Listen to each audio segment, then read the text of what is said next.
Please welcome Informa Conference producer for Startup Spotlight, Brittany Bouza.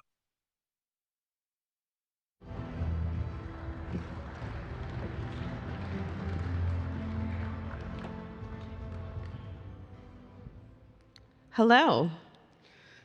Welcome to the Startup Spotlight competition. What I believe today will be one of the most exciting events of the conference. Thank you for being here. I'm thrilled to welcome you all to this showcase of innovation, where 4 exceptional cybersecurity startups will take the stage to present their groundbreaking solutions. These finalists were selected out of hundreds of submissions by our experts, our judging panel, representing the very cutting edge of our industry.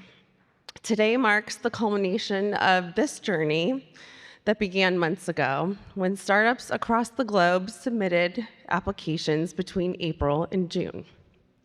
After careful deliberation, maybe a little bit of bickering, our judges identified the 4 most promising companies that are poised to transform our industry. And in just a couple of minutes, these innovative companies will have their opportunity to pitch directly to you, the Black Hat community, and our distinguished panel of judges. The stakes are high, but so is their potential impact on our industry.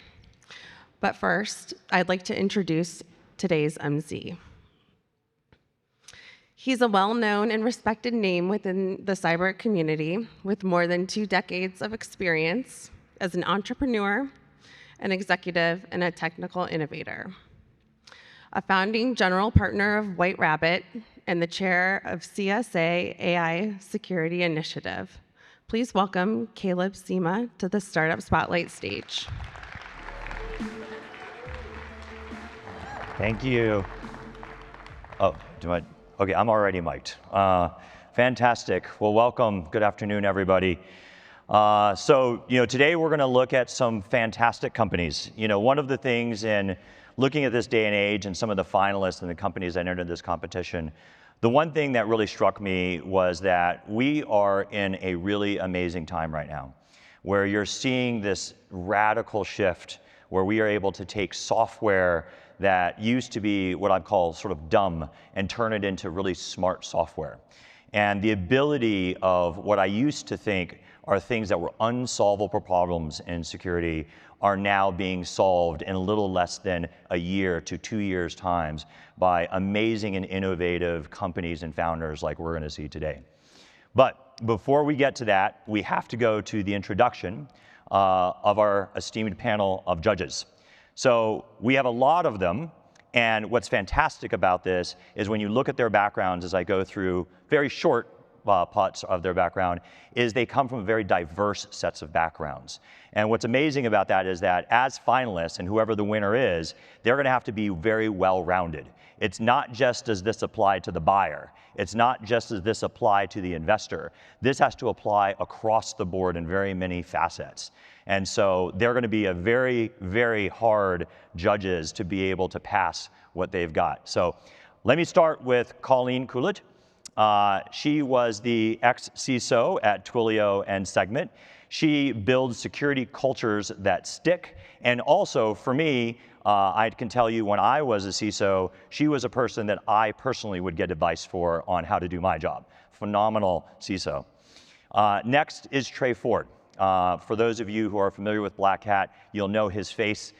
He was the GM at Black Hat here for quite some time. He also secured Salesforce, now is the CISO at BugCrowd, knows attackers and defenders like the back of his hand. We've got Hollie Hennessy, principal analyst at Omdia, tracks threats across IoT landscape, understands the market at scale, understands the patterns and trends that apply. We've got Matthew Martin, who's a 25-year security leader, now CEO of a company called Two Candlesticks, advises on AI-driven risk. Matthew, you're as old as I am in this industry. Welcome to this. Brooke Motta, ex-Rapid7, Bug Crowd, now CEO, and also, by the way, previous winner, I believe, of the Black Hat Startup Spotlight. Lucas Nelson, also a very good friend of mine, VC, partner, a hacker turned investor. He is one of the few VCs that I think that you'll find that was the technical hacker, knows this industry backwards and forwards, and now is the person that decides where the money goes. So whatever he invests in, you should just try to invest in as well. Robert Stratton, also a GP, Mach 37, early, also very similar, knows this space, IDS pioneer and longtime startup mentor. One of the things I actually just want to call out on this is you see some of these people who are becoming VCs, myself included. It's awesome to see this trend of people who know this space, both at a deep level technical, and they are the ones that then know how to invest in the best startups to help solve the right problems. Alongside of that, Sid, one of my favorite VCs, Sid Trivedi, partner at Foundation Capital, hosts the Inside the Network, and then studies how startups scale. Now, if there's one thing, I live in the Bay Area along with Sid. I run into Sid randomly all of the time. He also is an advisor to me many times, and if there's one thing about Sid, he knows everything that's going on. So if you ever want to know anything about a startup or even rumors of a startup, go ask Sid. He knows what's happening. And then last but obviously not least, Makala Vidal. Is that, by the way, I believe I'm pronouncing that right. Please correct me. Okay, I'm not. Head of growth at Lineage and an expert on one of the most important aspects of cyber companies today. And you know what that is? Go to market. You know, it used to be, and you know, you still have to have a great product. You still have to have good technology. But all of you know that, especially even today, go to market is king or queen of what you need to do in a company today. Okay, so this is our panel of judges all ready and set to go. So what we want to do before we move to our actual companies itself is we want to acknowledge some of the follow-ups, is that the right word? What's that? Our honorable mentions. These were the ones that didn't quite get to finalists, but did have some fantastic companies and technologies. So if anyone is in the room that is part of any of these companies, please stand. We have Air MDR as company 1. We have Legion, company 2. Mind, MirrorTab, and SquareX. If any of you guys are in here, we want to thank you for also building some fantastic companies and what you've done. And we're very looking forward to seeing the kind of success that you're going to have in the future as well. Okay, so that brings us to our finalists. So we have 4 finalists: FireTail, Keepaware, Prime, and Twine. These are our 4 finalists. Now, before we get into the finalists coming up and giving their presentations, audience, what I want you to do is I want you to pay very special attention to their presentations. Because after they are done, it's not just the judges that are going to judge, you, the audience, are also going to judge. So we're going to give you time to ask questions from these founders yourselves to get an idea of who do you think the winner should be, not just who the judges think the winner should be. So pay attention. Okay, so the first company, Jeremy Snyder, CEO and founder of FireTail. Come on up. Thank you. Jeremy. Awesome. Okay, Jeremy, your time starts now. AI is the most disruptive technology that we've seen since the advent of the internet itself. It's disrupting industries, the use cases are limitless, and it is the #1 priority for the entire C-suite. Yet, we are repeating the mistakes of the past with new technology adoption. Security teams are falling behind, and they're tempted to say no. All of this is at a time when the vast majority of AI usage is ungoverned, and the risks to organizations, well, nearly every organization reports a risk as a direct result of their AI adoption, and the rate of security incidents around AI adoption is more than doubling year over year. At FireTail, our end-to-end AI security and governance software is here to help teams catch up and make it OK for them to say yes to AI adoption inside their organizations. We provide end-to-end visibility with continuous AI discovery and observability, LLM testing, all of which builds towards a consolidated security posture view and allows organizations to define governance policies around acceptable AI adoption within their organization. Let's start the demo and see how it works. The first step in any security program is establishing visibility. FireTail does this by integrating with cloud platforms and code environments. No proxy or endpoint software to install. On the user side, a managed browser plugin collects your user interactions with LLM and vibe code environments. All of this together builds towards a consolidated AI inventory of the models, versions, regions, down to the level of system prompts that you have, including the variables where your data is going to be used with these LLMs. But point in time is not enough. We also have a unique capability to normalize logs coming off of the different AI as a service and LLM provider platforms. And now you can build single detections that span across those. You want to know about your PII leakage anywhere? You can get that and get it pushed into a tool where your security team already lives and breathes today. LLMs also introduce a unique black box content manipulation risk to organizations. FireTail automates the testing of the LLMs that you've adopted to identify these specific risks that are relevant for you. Now you can make risk-informed decisions about what's OK. Our consolidated security posture view aggregates all of your findings across all of your LLMs in one location.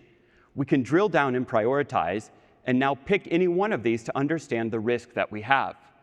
By simply clicking, we can understand quickly specifically which LLM is in question and get alignment to OWASP and MITRE models to track our progress. Last, we can build governance policies around what is acceptable for our organization. Let's say we want to block DeepSeek. Well, with just a few clicks, we can not only identify all the DeepSeek that we already have in the organization, but be notified instantly when new DeepSeek usage is detected. Let's take a more complex view. We're GDPR regulated. We can only use LLMs where we have user consent and in the geographies identified. Very quickly, again, we can identify all of our policy violations and, again, be notified whenever we step out of bounds. There are many challenges in securing AI, everything from model testing and private data. But one thing that we've learned in adopting new technologies from cloud to SaaS to applications to new data stores is that when you get in the way of adoption, you create incentives for more shadow IT. A winning strategy is security posture management and governance. This is squarely where FireTail sits. We have experienced decades of technology disruption.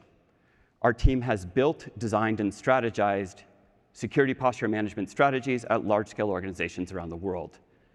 We're supported by leading cyber investors and advisors, and we take a data-driven, research-oriented approach to what we do that's been recognized by leading analysts. We also know that all AI adoption happens over APIs. From a simple LLM prompt to agentic and MCP, it's also the attack surface targeted by attackers. FireTail has a unique combination of AI and API security capabilities to identify and mitigate these risks. Last, we also know that AI comes in all shapes and sizes, from workload to workforce, from cloud to code, and we're there for all of it. Most importantly, our customers love us. We deliver value to them and unlock innovation. No organization should have to sacrifice security to gain speed or innovation, especially when the opportunity present is the potential change of AI. Thank you very much.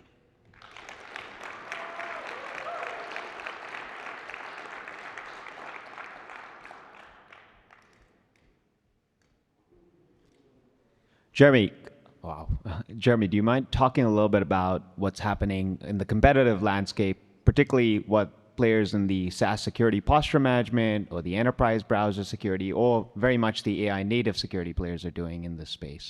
Look, there's a ton of stuff going on. As I mentioned, there's a lot of challenges, and I'm not here to say that we address every single one of them. And there's a lot of different approaches to them. On the quote-unquote AI native security side of things, what we're seeing is a lot of efforts to get in between the user and the AI platform, whether that's with an endpoint agent or with a proxy. In our view, that creates incentives for users to go around. We've seen it time and again. Rewind 10 years when we had the question of CSPM versus CASB. There's a clear winner in that space. You allow innovation, but you monitor it and you control it. In other spaces, I do think the SSPM providers are doing interesting things around looking at copilots and things like that. Our focus is to help you with your AI as a service, your AI-powered workloads, and yes, what your users are doing in browsers. Can you speak a little bit to what the role of the person in the organization is? You're sitting in front of this, because Yeah. I see things that make me think I'm in the security team, and then I see things that are very DevSecOps-ish, and I'm wondering how you sort those out. Look, I think we have value for a lot of personas, but I will tell you the number one question that we're getting asked right now is actually that of an InfoSec leader, where the business leader is coming to them and saying, hey, what AI are we using today? Who's using it? Where? How? What is it? And are we OK with it? And that's really the first set of questions that we're helping organizations answer. That discovery and inventory, and then the risk assessment of that inventory is really where all of our customer conversations start. To your point, yes, there's a lot of value that we can add in kind of, let's say, the shift left.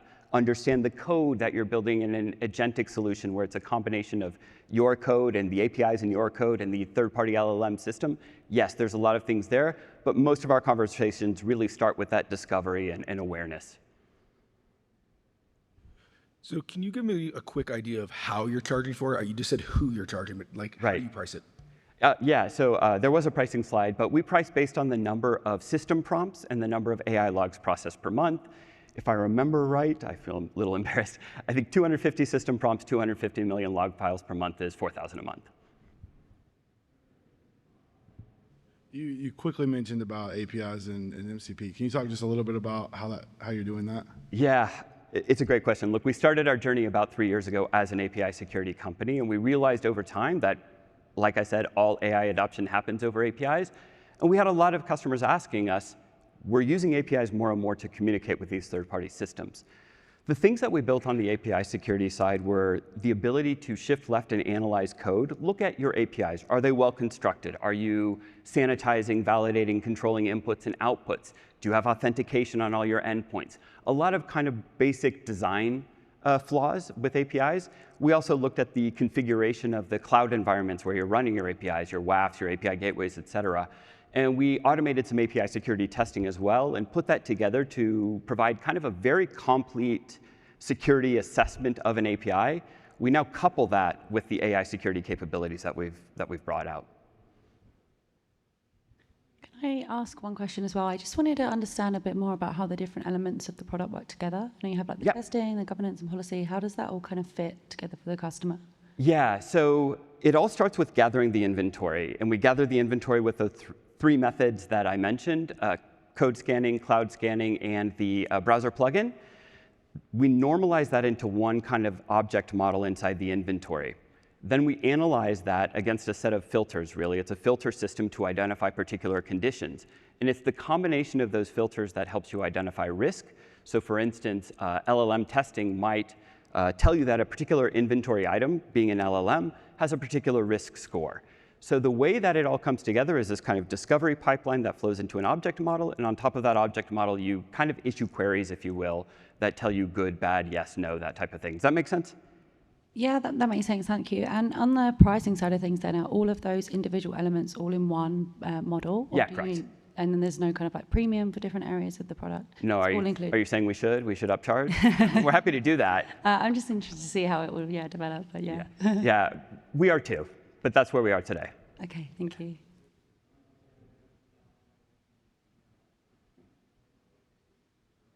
Awesome. Well, if there's no more questions, judges, audience, thank you very much.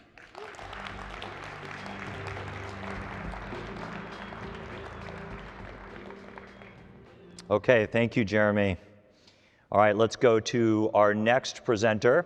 Ryan, come on up, CEO and founder of Keepaware. Okay, Ryan, you ready? Oh, yeah. OK, go for it. Hi, everyone. I'm Ryan Berner, founder and CEO of Keepaware, and I'm going to show you how we secure every browser.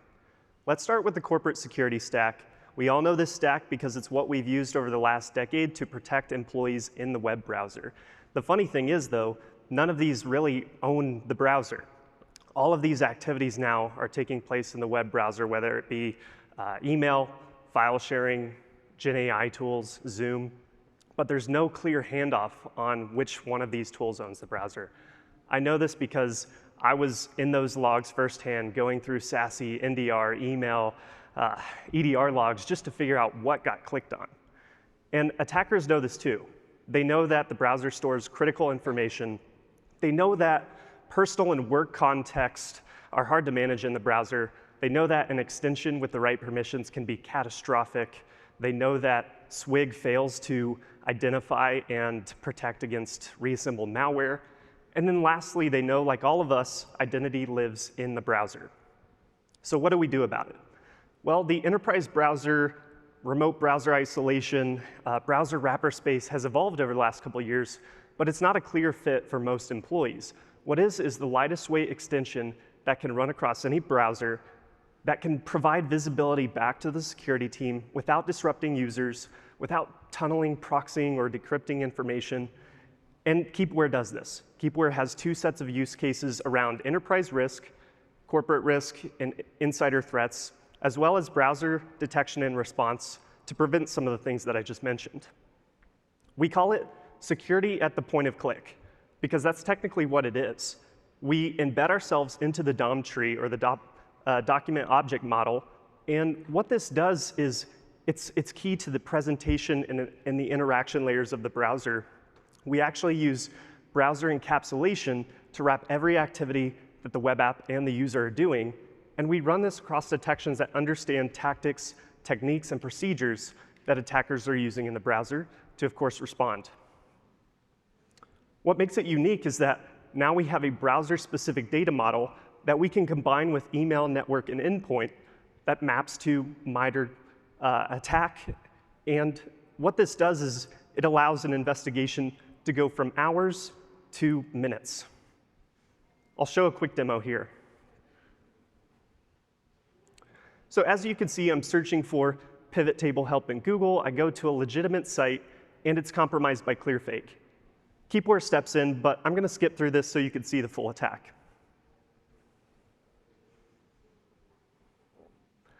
Immediately, you'll see it again, and I try to download that recompiled malware. It's going to not work. Then you see a secondary attack that's actually ClickFix. It's getting me to copy malicious PowerShell out of the browser, and that safeguard stops that interaction as well. It doesn't matter if this is an employee or something else using the browser. Here's a second example where an AI agent is actually reading my emails, completing tasks, and it falls for a document-style phishing attempt. It doubles down and actually continues through to the phishing page and puts in my credentials directly into the page. But again, that interaction is important because we can stop it there too. Like I said, hours to minutes. So on the other side, the security team can see click by click, tab by tab, what happened in the browser. We can see I search for Google, open a new tab. We can see that injection take place of that fake update your browser. And then we can also see that copy of the PowerShell was blocked and that DOM model behind it. One example really isn't enough. We have dozens of clients that say two things. Keepaware gives them unprecedented visibility into the browser. And then secondly, they have flexibility and control over any browser that's already in use in the company. And we've got the right team to do it.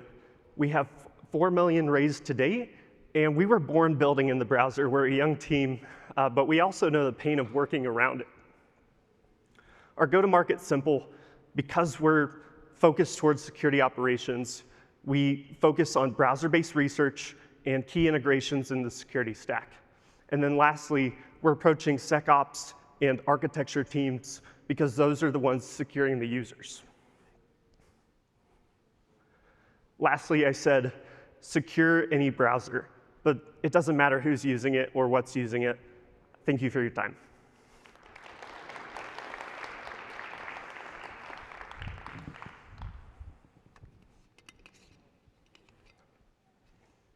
Can you quickly go into how your technology differs from some of the other enterprise browsers we've seen recently? So we're fully API-based. What that means is we are purely a middleware or shim in the existing browser through our extension. We have no need for POPs, no need for any sort of tunneling or proxying behind the scenes. And so it's purely a sidecar, a lot more flexible, a lot less complications with applications and trying to unpack different web apps. That's really what we're seeing. The second one is just because we built from the SOC perspective, we provide so much visibility into what's happening in the browser, and then we put the policy and threat detection response on top. So what that means is it's less of a black box. You see exactly what we're thinking when we do something. So mobile and desktop browsers, and is the fidelity of your alert feed out of one or the other different?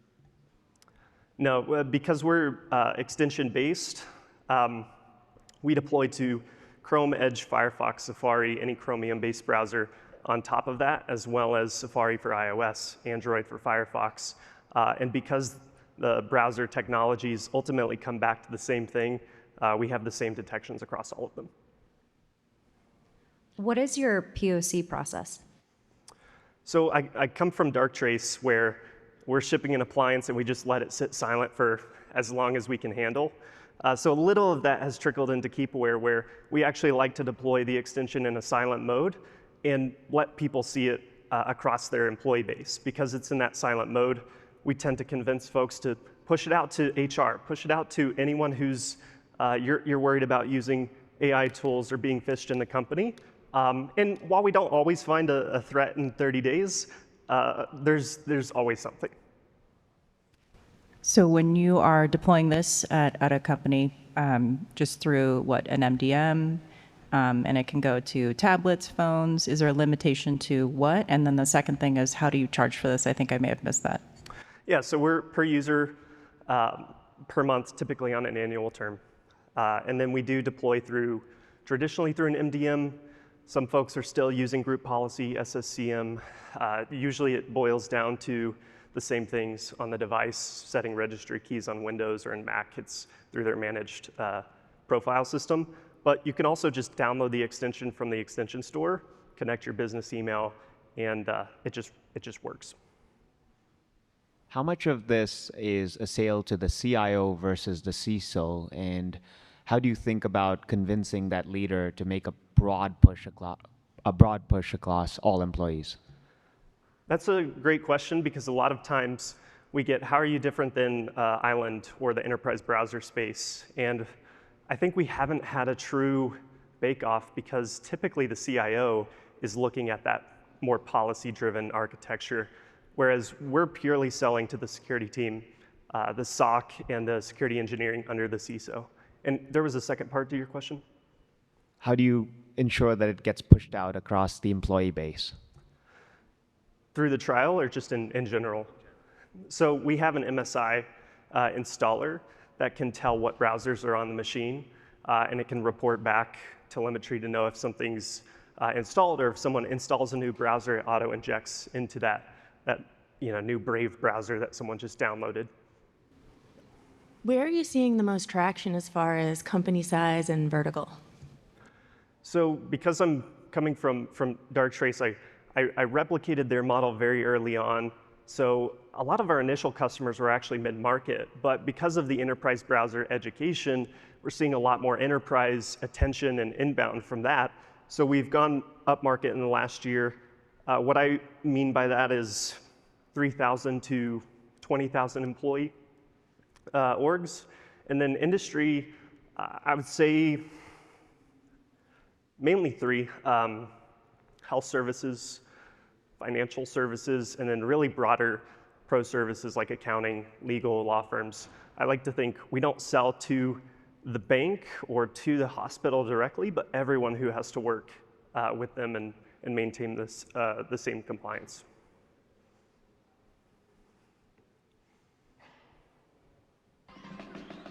Awesome. Thank you, everyone. Thank you, Ryan. Okay, thank you, Ryan. Next up, Dimitri. Are you ready? Dimitri Schwartzman from Twine Security. All right, you ready? Yep. Okay, go. Like many of you here, I love Star Wars and always try to learn from it. Take the Death Star, an uber-fortified planet destroyer, and yet 2 missiles, tiny exhaust port, poof, it goes. A classic design flaw. Hi, I'm Dimitri, co-founder and chief product officer of Twine Security. Twine was founded by 4 friends who combined bring over 70 years of experience across security, go-to-market, and R&D. Hence the gray hair. I'm not that old. I've just been doing security for a very long time. Speaking of old, security design reviews have always been around. On-prem, cloud, advanced CI/CD pipelines, we've always been doing them, and predominantly manually. But today, as code becomes commodity and anyone can ship products, be it HR or marketing, that gap is widening, and design becomes the main frontier for risk. So obviously, the current processes are unsustainable. Teams are reactive, understaffed, and the output is very inconsistent. Let's talk about cost for a second. Crypto.com hack, another very typical classical design flaw, resulted in a $34 million loss. And on a personal note, 6 years at PayPal, where my 8 security architects were trying to support 10,000 developers, taught me just how expensive security rework really is. This is where Prime Security comes in, your agentic security architect. Prime identifies and mitigates risk at the design stage by analyzing the previously locked business context. Let's see Prime in action. Post a simple integration with any task management system and cloud storage for context and calibration, Prime is off to do its thing. First up, blueprints, high-level overview of key components in the environment. Our operator wants to leverage the visibility Prime provides, so in scopes, he filters for the current sprint and the cloud infra team, which is a known blind spot. Once he does, a particular line stands out, a project that is ongoing that he's never seen before. Simple click, and he gets all the context about it that he needs, as well as a detailed breakdown of risk, why Prime flagged it. But let's be honest, this is security. We've never worked on a single item without context switching. So of course, he gets pinged by a dev manager that needs a review right away, and there's a big meeting in a couple of hours. So in security reviews, our operator pastes the link and runs a review. Within minutes, he gets a very detailed outcome with the expected outcome, detailed data flow, main components and the relationship between them, attack vectors, and of course, recommendations. Prime also spots that actually this PRD is related to the infra work that our operator spotted. With a simple click, he adds it, reprocesses, and now can hand over a comprehensive review back to the dev manager. But we've already seen that that work is already ongoing. And so the developers who are working at the company leverage Cursor. Thanks to Prime, all of the risks already integrated with the recommendations across the agentic pipeline. No extra steps needed, secure by design. This is, oh, can we skip back one? Sorry. All right. This is a $9 billion market that keeps on growing. There are over 10,000 companies where CISOs, project experts, and security engineers feel the pain daily. Our model is very simple, as easy as our integration. We offer per developer pricing. Prime's already helping companies such as Qualtrics, ThoughtSpot, and Oscar Health to gain near 100% visibility into their design stage, 10 times faster security reviews, and 40% reduction of risk. Redux, a leading health tech provider, implemented automated security reviews which are mandated by HITRUST without slowing down development. Prime is very well positioned to own the design space thanks to our unique context-aware risk engine and the fact that we integrate and meet developers where they're at without the need to change anything substantially. And of course, security reviews are just the beginning.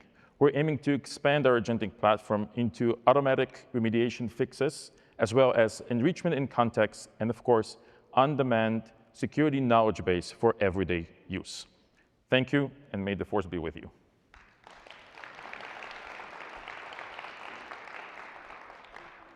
Do you have any existing integrations with enterprise architecture platforms like SAP Lean IX? So we're expanding our integrations all the time. It really depends on where the context exists based on our customers. So the main purpose is how can we enrich the information as we go further. So we're actually constantly expanding. Today we have multiple connectors, whether if it's to task management systems or whether if it's either integrations. But the intent is really to make sure that we understand the business as best as possible. So the security engineer / architect, AppSec person does that really quick review, gets it ready to go.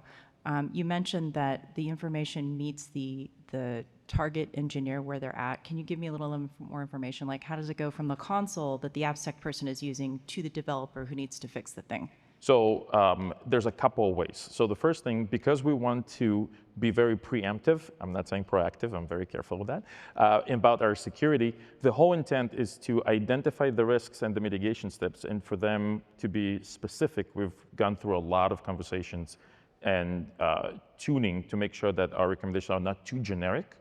We take those and we complete the entire cycle by writing them back into the task management. So this way, before we really want to be at that intersection, before it moves into and code is created. So the intent is to create, whether if it's tasks or write this as comments into where the developers are at. So now as they start shifting into what's happening in their next sprint and that task is picked up, they already see all of the security requirements baked in.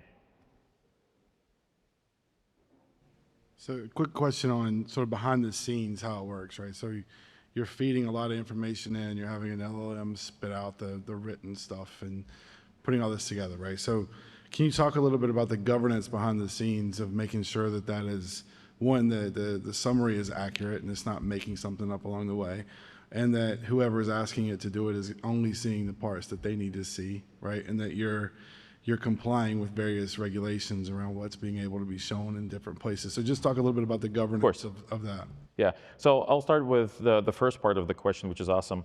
We spend a lot of time, and that's why it's the context-aware piece, to extract information and correlate it from multiple pieces, and then expose all of that chain back to the operator to make sure that they see, one, how we've done this, because we've constructed and built an ontology. By the way, the ontology didn't come just from somewhere. I've been doing this manually for so long that me and my head of product research just sat down and translated that so that now we can do it widely, fill that information, and where we don't have, we actually flag and say to the owner, to the operator, hey, insufficient information, which serves, by the way, two purposes. One, we're building that trust that if it doesn't exist, we're not going to make it up. We don't have where to bring that information into that ontology. So either go and figure that out with the person, or maybe make a decision without it if it's not that critical. And so because we're very transparent in how we do risk and how we build our ontology and how we do our analysis, that trust is built more and more, and so more customers more and more want to see full-on automation. To the other piece, we don't train any models. We don't take any information from the customers. We've actually, I'd love to say this, that we use LLM as a tool, not as a solution. We apply that tool where needed, and where not, it's just good old-fashioned security that we've translated from manual to machine, right? We're a SaaS-based solution, AWS, we leverage Bedrock, and so we already, the all existing baked-in privacy security, we just leverage it and expose that to the customer. So it's not on our end. It's just, we leverage already existing infrastructure.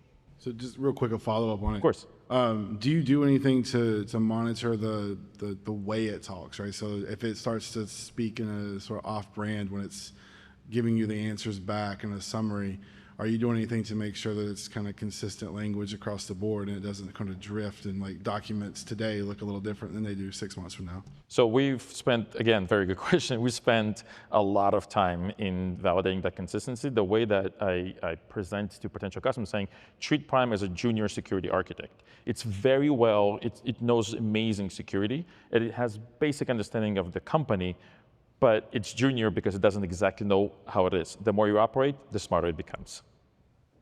Thank you very much. Thank you, Dimitri. Thank you. Okay. Last but not least, Benny, come on up from Twine Security. Here. Welcome. Thank you very much. All right, good luck. Thank you.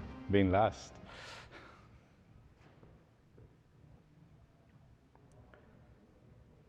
Imagine the power with multiple AI digital employees, sharing knowledge instantly. Each breakthrough elevating the entire team. Having multidisciplinary AI employees working together is the transformative future of cybersecurity. This is our vision. In a recent interview, Jamie Dimon said, "History is the greatest teacher of all time." That line has stayed with me.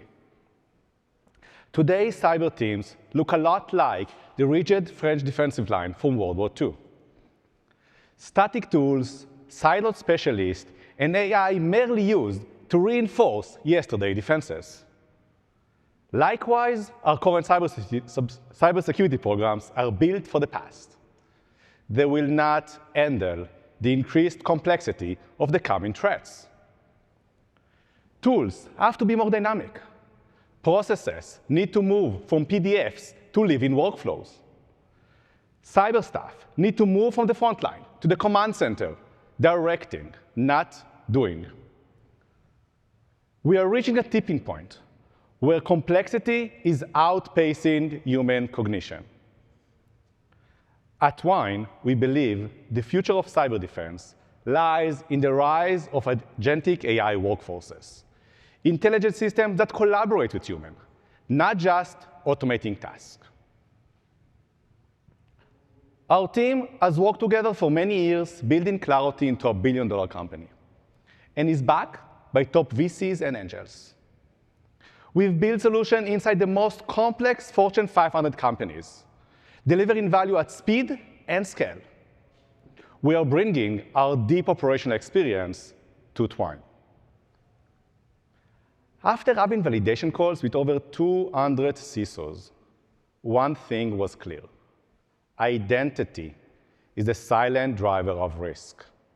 Not from lack of visibility, tools, or people, but from the cognitive overload and complexity. This is why we built Alex, our first AI digital employee, who is an identity expert, who joins your team to investigate, explore, and solve problems, just like a traditional employee would. Once deployed, Alex starts like any skilled hire. He autonomously gathers context, collaborate with the business unit, and take action. Alex is SaaS-based. Its brain is built as a multi-agent system, each one dedicated to solving a different piece of the execution challenge. Starting with agents that understand risk and build workflow, to our investigator agents that make Alex an expert in your business environment and data, and many more. So let's see Alex in action. Action? So here is Alex. Right now, you are watching Alex investigate an identity incident, autonomously gather full context, understand the risk, and identify the relevant stakeholder. It then collaborates with the business unit in order to identify the best practice mitigation plan that fits both the business and the cybersecurity requirement. Lastly, it takes the action. Alex can solve many different problems. Come to our booth and challenge Alex with your own. Today, identity is the most fragmented part of cybersecurity, with over $20 billion spending only last year. It's people who hold it all together, bridging dozens of point solutions. Solving this is not about hiring other people, to hire more people or buying more tools. It takes connecting all the dots, continuous learning, and truly understanding of the business. It takes AI digital employees. At Twine, we're proud to deliver the first AI digital employee trained as an identity expert. And it's already at work in 2 of the 5 largest food and beverage companies, managing over 6.5 million identities. But this is more than a product. It's a philosophy. Your best people shouldn't be in the trenches. They should be directing intelligent systems that do the work. At Twine, that future is already here. And this is just the beginning. Thank you.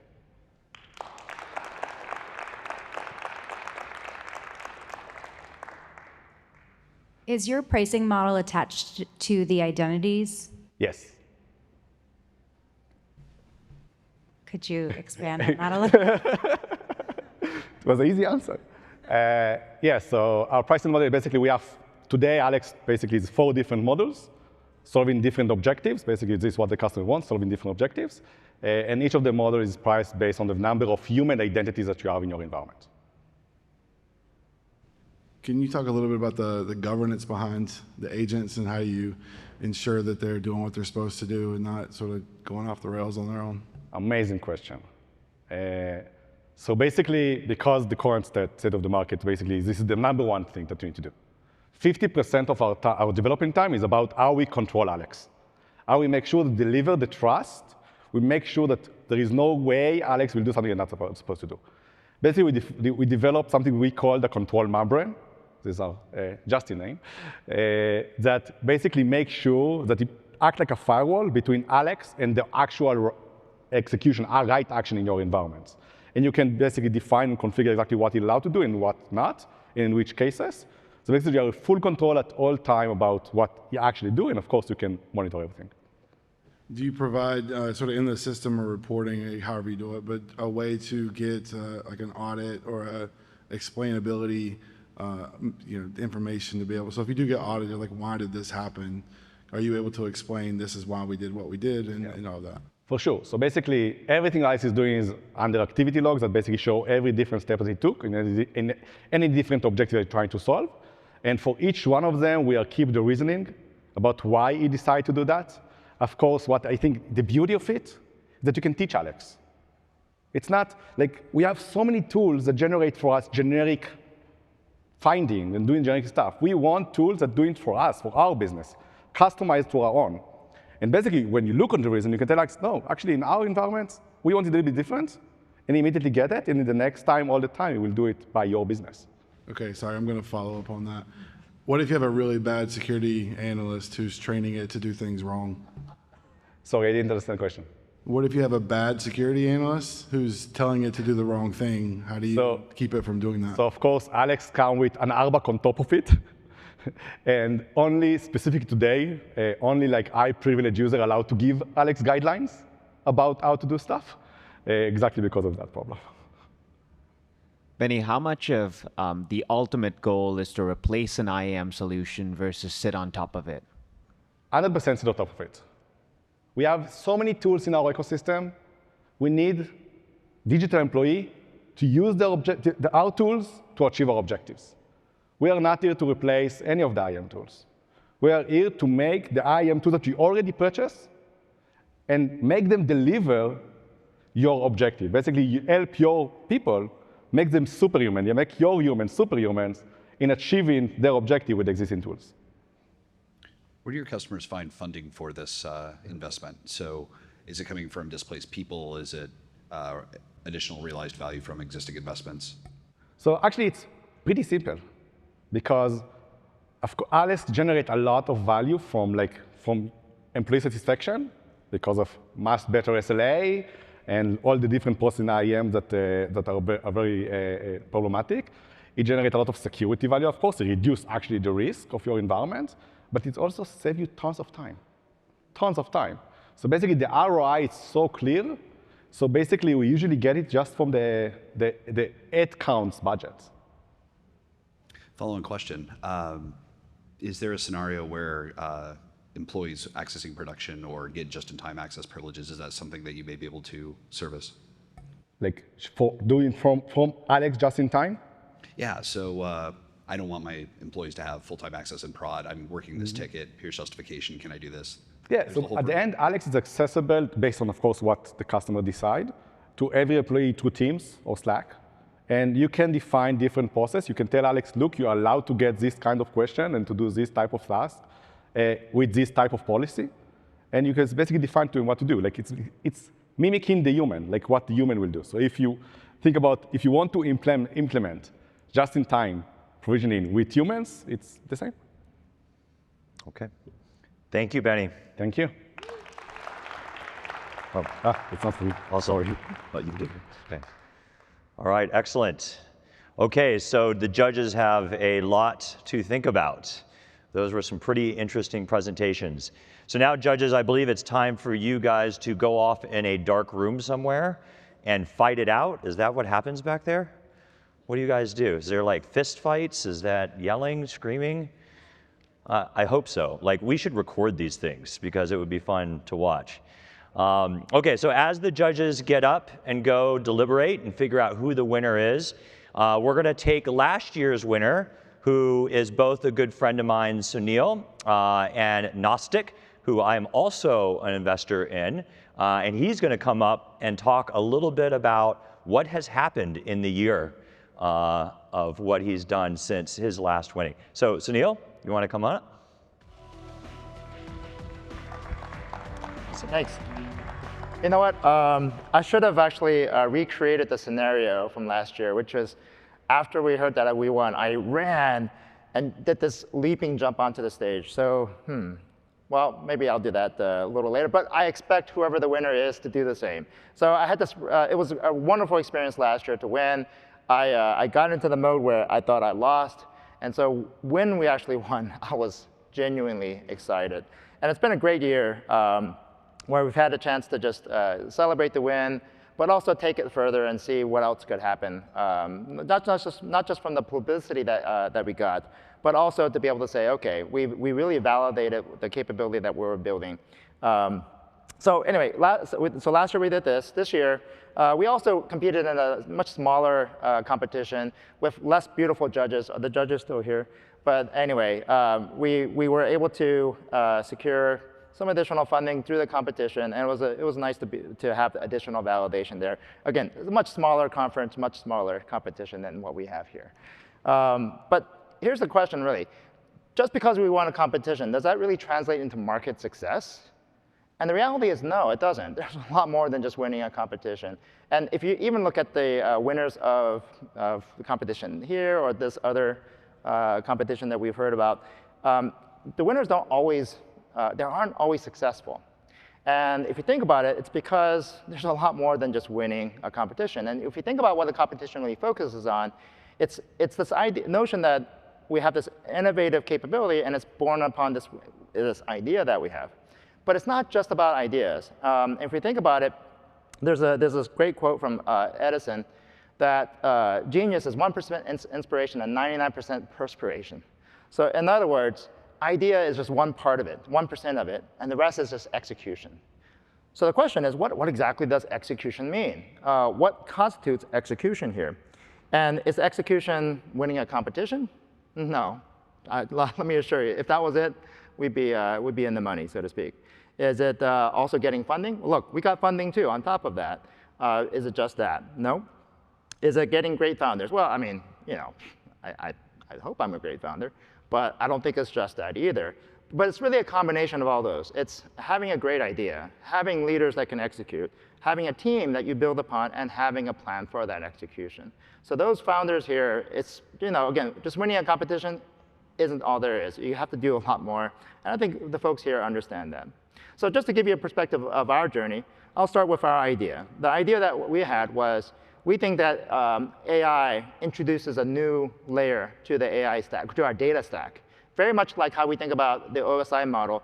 We had controls for layer 3 and 4, and Palo Alto comes around and offers a next generation firewall, a layer 7 firewall. We think that when it comes to AI, we have a new knowledge layer. And we want to be able to control, or we need to be able to access that knowledge layer. But when we first roll out knowledge tools like Copilot or Glean or Gemini for Workspace, we start seeing oversharing. And our natural reaction when we see oversharing is we have a data problem, or we have to classify our data. In other words, we're trying to apply an older set of controls against a newer layer problem. It's like trying to block a layer 7 protocol with layer 3 and 4 controls. Just doesn't work. Furthermore, not only does it not work, we end up squeezing this bottom part of this pyramid, which makes the large language model dumber. And who wants a dumb LLM? OK, nobody. So our basic idea was, we have a new layer. We have a new way of thinking. We need to think differently about AI. And this knowledge layer requires persona-based need-to-know. And so we built out a capability to systematically capture need-to-know and apply that towards many different use cases, like, for example, quickly finding oversharing, being able to provide topical or semantic labeling, and being able to provide controls for persona-based access to content. So that was our idea. But it's not just the idea. Again, that's just 1% of the challenge. Then we also need to have a team. And so my co-founder and I, Gadi Evron, we said, OK, we think that we need to build this capability. Nobody else is doing it. And together, we then built our own team. We built a team that, of top-notch folks to deliver against this overall capability. But then lastly, again, it's not just the leader. It's not just an idea. It's not just the leaders. It's not just the team, but also a plan of execution. And for us, we, of course, have to build a product.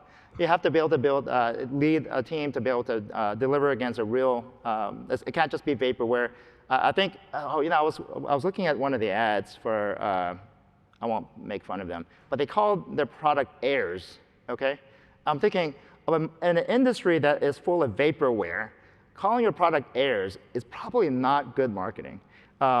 So you have to build real product. And it can't just be a layer on top of an LLM. It has to be something that substantially works. And so that's what we spent the last year and a half basically building out real capability. We, of course, need funding. We were able to raise additional funding because of the wins that we've had, or at least there's a lot of publicity that we get. And so we see a lot of folks interested in us. And, of course, great marketing from the wins that we've had. Definitely milk it, even if you don't win. Even if you don't win, milk it for all you can get, OK? Because I think there were a couple folks who were even like honorable mentions. And I told them, go milk it. Because just the fact that you got into the list, the short list, is an accomplishment of itself. Use it to the best effect. And so that's what we've done. Is success guaranteed? By no means. But hopefully from that, you get a perspective of where we are and how we're trying to strive for success. And so with that, if you know, you know. And we think that we have our LLMs are loose-lip machines. And we think that we need to be able to protect need to know. If you're interested in what we're doing, definitely reach out. Happy to talk to you. Thank you, Sunil.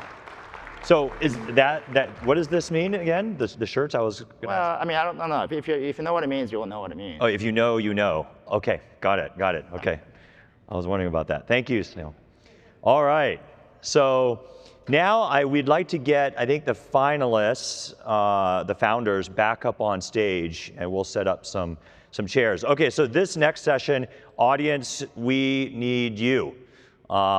You are going to be the judges.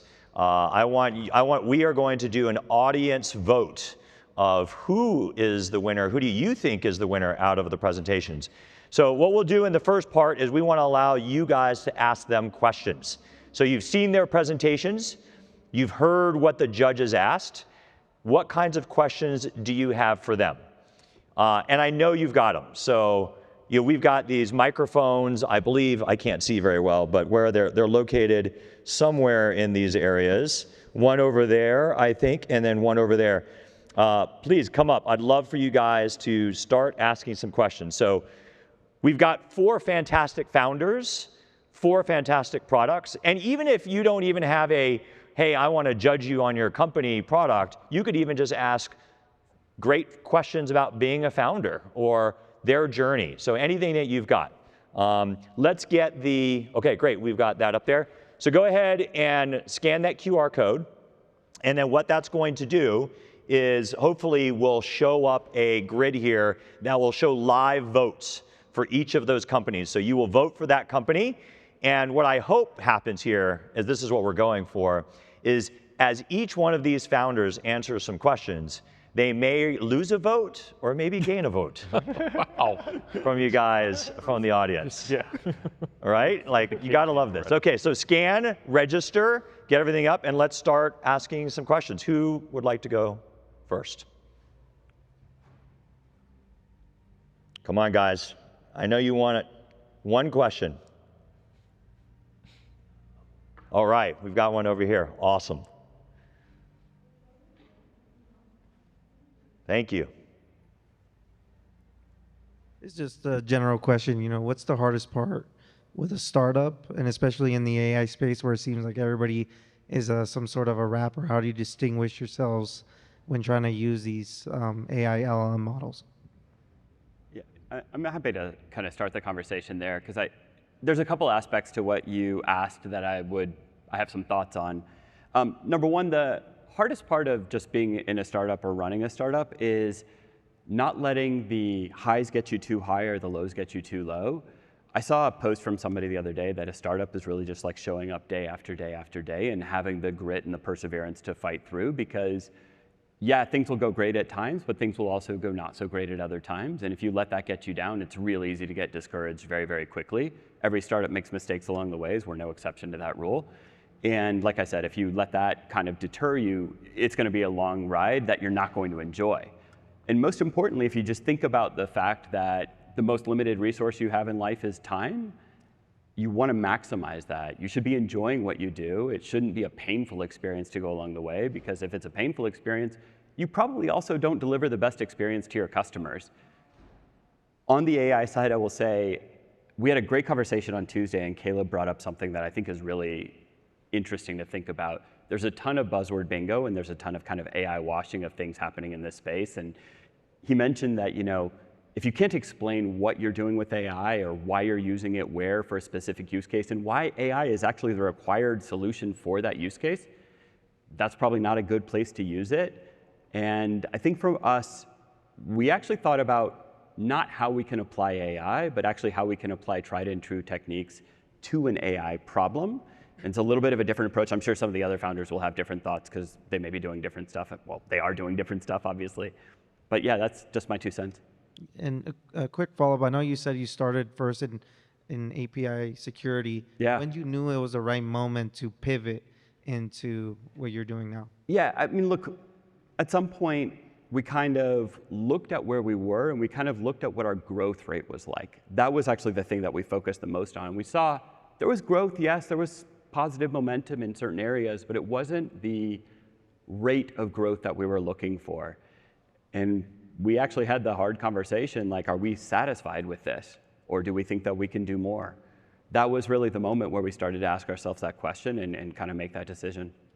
It's interesting because I always just thought, well, the entire world is going on fire over MCP, when in reality, MCP is a thin veneer that is an API. And then you just say, well, clearly, everyone's calling MCP the world, the language and communication of AI, but it's just APIs. So like, you're just there. It's a little bit like a few years ago when there was kind of the first wave of hype around AI, which was really around ML. And there was this cartoon that I saw that I thought was really great. If those of you are familiar with Scooby-Doo, you remember at the end of the episode, there's always the kind of the unmasking of the bandit. Yeah. And there's this like AI character. Old Man Higgins. Yeah, exactly. And they unmask the bandit, and it's basically like if this, then that statements. And yeah, I just think there's so much going on, but it is all AI under the, APIs under the covers. I'll just add one thing. I think there's a bit of illusion that it's a magical solution that can solve a variety of problems. And I think one of the biggest realizations that any founder who's working with AI should have is that actually we just got an extra, we talk about this all the time, an extra tool in our toolbox that can do a variety of things, just like every other thing that we have as we build products. And as long as you remember that that's a tool that it's not like you're gonna use a hammer for everything, right? Sometimes you need a screwdriver. Same thing with like the overall, I mean, we kind of generalize AI, right? But like the leverage of this new technology needs to be where you actually need it to be, because it also helps to explain to your customers how you do what you do. And it's not a conversation where you say, well, I'm using AI, trust me, it's magical. So just to avoid that, I think the more you can explain how you leverage, why you leverage, then the more trust you build with your customers. That resonates with me because we, of course, focus on the browser and specifically the browser signal. And I think of Twine, sitting on top of all of that IAM data. And if you have an analyst, sitting on all of these logs between NDR, EDR, and email, and they still don't know, I go back to what got clicked on or what file drag and drop got uploaded. Well, the AI tool's not going to be any better than the human. So we focus on the signals and, maybe not as much intentionally avoiding AI, but it's helped us not have to answer that question too much. We're focused on the browser. Great. I will just add that, forever was the #1 challenge to build a startup was to generate focus. You need to keep your focus and make sure that you're doing the right thing. And of course, with AI today, it's like the noise is like unbelievable. It's like from both VC, customer, everything. and especially from like expectation setting, like what it can and what it cannot do. And we all know that with AI, like this first 60%, it's pretty easy. But to actually make 100%, it's very, very, very difficult. So I think this is always was and always will be, like generate the focus inside the problem that you really want to solve and make sure that you solve it right. Okay, great. Thank you. That was a great question. Thank you so much. Appreciate it. Do we have any others? Yes. Caleb, I got a question quickly. Thank you all for your presentations. I really enjoyed it. For the gentleman from Keepaware, do you collect any telemetry inside the browser, and how are you protecting that from some potential abuse? Yeah, that's a great question. So we're embedding ourselves within the browser. There is a lot of telemetry that we collect and use, but because we're not proxying and tunneling that data, we're not decrypting it. Our data model that we've created, just think of these JSON representations of events happening in the browser. There's no sensitive data that actually leaves the browser to go to our SaaS platform. So while we might have 350 fields of metadata associated with an upload, you're not going to see that raw content in the upload itself, and we don't necessarily need to touch it to know that it has certain data inside of that upload, or someone did enter a password on this page. We don't necessarily need to tell you the password to solve that. Do you see the user education, user awareness space as a potential market for you? And do you have any independent data on how you're changing click patterns or any of that stuff for some of your customers? Absolutely. So the name, of course, Keepaware, is the first name we came up with, even though we wanted to focus on the browser, just because of how important that education aspect is within it all. And this was before security awareness has sort of gained the name human risk management. And I think that these tools are really great at aggregating a bunch of data from all of your different systems and then trying to infer the risk of an individual. But with the browser, there's a full range of clicks, uploads, downloads, and you can glean a good amount of that behavior from that single data source. So I absolutely think as that space evolves, there's going to be a need to have some sort of browser telemetry there as well. And then there was a second part of your question around,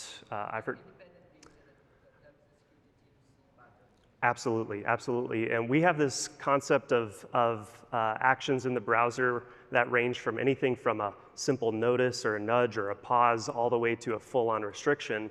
And our recommendation most of the time is a pause, because what we see is over 90% of the time, if you pause someone from doing something, they stop.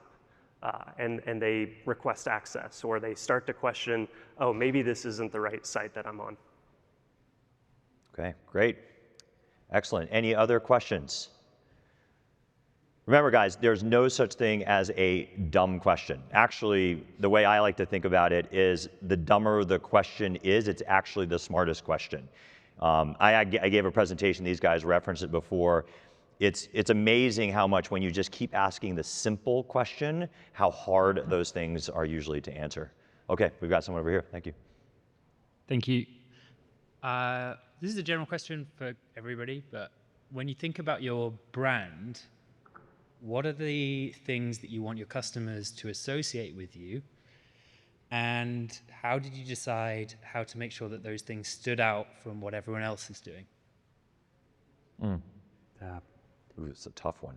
That's a great question. Yeah, that gets to, your answers are, we don't know yet. We're still trying to figure it out. Well, look, there's some things that are kind of obvious answers to that, which is, you want your brand to also to stand for, yes, security and kind of solving the problem that the customer comes to you for, but you really also want it to stand for a positive customer experience, right? So whenever the customer thinks of you, FireTail, Twine, Keepaware, Prime Security, whatever it is, right? They should think, oh yeah, this is a great team to work with. I always have a positive experience. I go to them with a question, they have a great answer, or if they don't have a great answer, they try to help me, or they go away and do some research and come back to me with something that is useful and constructive. I think if you think about kind of the broader internet that we live in today, right? Probably the answer to every question ever imagined is out there.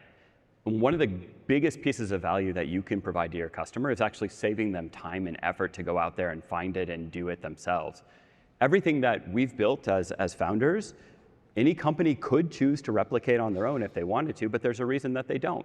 They can get it faster, they can get it better, they can get it delivered in a kind of a better packaging or a better customer experience than they could do on their own. And I want our customers to really feel like that is a value that we delivered to them in addition to solving that problem. For us, I almost feel like it's a two-pronged problem because we have two customers. We have who we're actually selling to in security, and then we have the employee who's using the browser behind the scenes. And so for security, we want to be consultative. There's so many different use cases we found. It's actually kind of a challenge to pick, why are people coming to address the browser in their company? So we try to take a consultative type of approach and want that to be part of the brand. But on the employee side, I would just use the word human. Like, we don't necessarily need to appear like the super high-tech neon bright colors because that's not what they care about. They want to do their work, and if they get stopped, we want to make sure that it feels like a natural experience.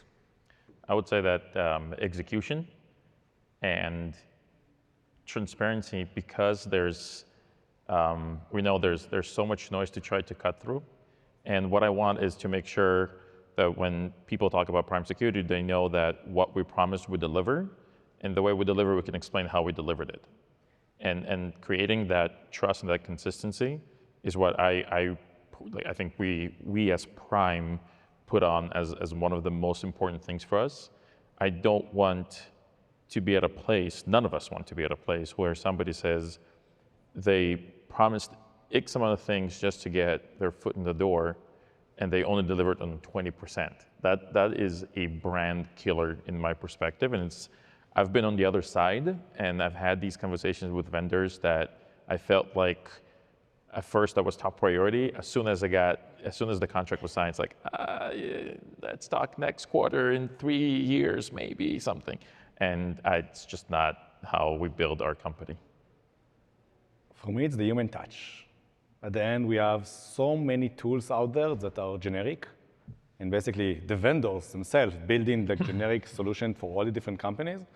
And what we are coming to bring is exactly like the human touch that make all of these generic specific for the specific organization. So we want to make sure that our customer knows that we are here for them, and we are basically specific for them. Okay, so the judges have returned. I just want to make sure something. Do we have an actual vote? The winner is decided, right? Has that been handed to Sunil? We just want to make sure that you don't get influenced by anything that's going on up here. Okay, great. I think we'll do one more question because I think we have one guy who has one question. We'll do that, and then we'll cut to the judge's decision since they came back early, so it must have been quick.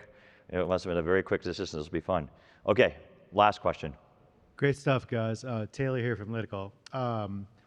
Why are you going to win right now? Ooh. I won't go first this time. It's because the future is going to change. Cybersecurity not going to look the same in the next few years. And it's clear that agentic AI and digital employee are going to dramatically change the way we are using and consuming and actually doing cybersecurity. And it's literally a transformative moment in cybersecurity. So it's a clear win. You just gained 4 votes off of that, off of that answer. I think for us, it's just a relentless focus on what we do well. We see with security companies a lot of times the path is to just add more bells and whistles. And what we're hearing is that the pieces that we do very, very well and the pieces people buy us for is because we 10x that particular use case or feature. Whereas we might not have a billion ways to deploy our browser extension, we keep it simple and we focus on those use cases. Yeah, okay. I saw that eye. Okay, no worries. Because I am a very, very true believer in the problem that we're trying to solve. And even more, I'm a believer in the team that is building the solution. Because I think we're solving the #1 pain point for almost every organization today. Everybody's facing this AI decision. Everybody's facing this whole question of, can we do it? Should we do it? How can we do it? Is there risk? There's just a lot of uncertainty coupled with the opportunity and the FOMO and the fear of falling behind your competitors who are willing to go faster than you. That is a real challenge. That is a real problem for so many organizations right now. Okay, excellent. Thank you very much. All right, so Sunil, he's got the winner. So what's going to be really interesting here is right now we have audience vote of Prime Security as number one as the winner with a follow-up by Twine. So now what will be really interesting, guys, is what if we have a conflict? We have two winners. Then do they fight? Like, should we do that? Should then we like clear the stage, then they have to wrestle, and then whoever wins actually gets the prize? I'm looking if there's a cage that is about to go there. Okay, all right, Sunil, come on up. Let's see who the judges. Yes. Oh, there you go. Well, hold on, wait. That means that the winner can't do what I just did. They have to. That's too bad. Oh, you got to come over. You got to. Oh, yes, You have to give it. You have to come over here. I think I know. You give it to me. You read it. What you? Wait, I have to you give read it to it. you? You read it. Okay. You read it. All right. Drum roll. The winner is Moonlight. No, anyway, the winner is Prime. Oh. Look at that. Great job, guys. Thank you. Congratulations. Thank you so much. Congratulations. Thank you very much. All right. This is awesome. Do you mind if I get a couple of folks on stage? Oh yeah, please. Absolutely. Yeah. Where are they? They're over there. Bring Oh, them come on. Yeah, guys, you can. You guys can step down. Yeah, we'll move. Thank you for moving the chairs. Like it's not really about me. Yeah. Go ahead. All right, let's move these chairs forward. I'm all right. Thank you. And yeah, I didn't really prep for this.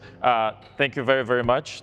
Thank you all very, very much. And like I said, we are true believers in what we're building and how we're solving it. So thank you all very, very much.